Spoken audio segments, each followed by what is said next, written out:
TPCC అధ్యక్షుడు రేవంత్ రెడ్డి చేపట్టిన హాత్ సే హాత్ జోడో యాత్రకు సంఘీభావంగా ఖమ్మం జిల్లా పాలేరు నియోజకవర్గంలో కాంగ్రెస్ పార్టీ నేతలు యాత్ర చేపట్టారు. ఖమ్మం రూరల్ మండలం పెద్దతాండ సాయిబాబా ఆలయంలో పీసీసీ సభ్యులు రాయల నాగేశ్వరరావు ప్రత్యేక పూజలు చేసిన అనంతరం డీసీసీ అధ్యక్షుడు పువ్వాళ్ల దుర్గాప్రసాద్ జెండా ఊపి యాత్రను ప్రారంభించారు. హస్తం పార్టీ ఆధ్వర్యంలో హాత్ సే హాత్ జోడో యాత్ర ప్రారంభమైందని దుర్గాప్రసాద్ తెలిపారు. యాత్ర సందర్భంగా ప్రభుత్వ వైఫల్యాన్ని ఎండగట్టడంతో పాటు రాహుల్ గాంధీ చేపట్టిన భారత్ జోడో యాత్ర ఉద్దేశం ఇంటింటికి ప్రచారం చేస్తామని తెలిపారు.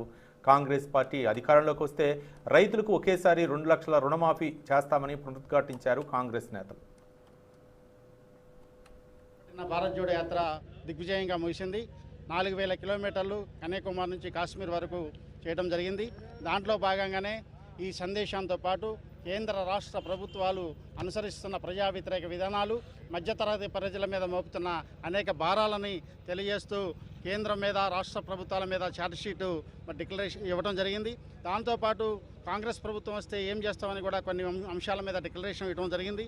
ఈ విషయాలన్నింటినీ కూడా ఒక పాంప్లెట్ రూపంలో పల్లె పల్లెకు తిరిగి గడప గడపకు వెళ్ళి మరి ఈ కార్యక్రమాన్ని సందేశాన్ని మరి ప్రజల్లోకి తీసుకోవాలని చెప్పి కాంగ్రెస్ పార్టీ నిర్ణయించింది. దాంట్లో భాగంగా పాలేరు నియోజకవర్గం మొత్తంగా మా నాయకులందరం, మేము కార్యకర్తలం అందరం కలిసి 100 రోజులు 100 గ్రామ పంచాయతీలు అనే నినాదంతో ప్రతి ఇంటికి వెళ్తాం, ప్రతి గ్రామానికి వెళ్తాం. కేంద్రంలో మోడీ ప్రభుత్వం, రాష్ట్రంలో కేసీఆర్ ప్రభుత్వం చేస్తున్న అనేక ప్రజా వ్యతిరేక విధానాలను ఎండగడతాం. అదేవిధంగా రాబోయే రోజుల్లో కాంగ్రెస్ ప్రభుత్వం వస్తే పేద ప్రజలకు ఏం చేస్తుంది, మధ్య తరగతి ప్రజలకు ఏం చేస్తుంది, రైతులకి, రైతు కూలీలకి, యువకులను ఎంత మరి గతంలో చేసిన విధంగానే మరి ఇంద్రమల్లతో సహా అనేక అంశాలను ప్రజల్లో తీసుకెళ్లి రాబోయే రోజుల్లో కాంగ్రెస్ పార్టీని అధికారంలో తీసుకొచ్చేందుకు మా నాయకులు, మా కార్యకర్తలు పాలే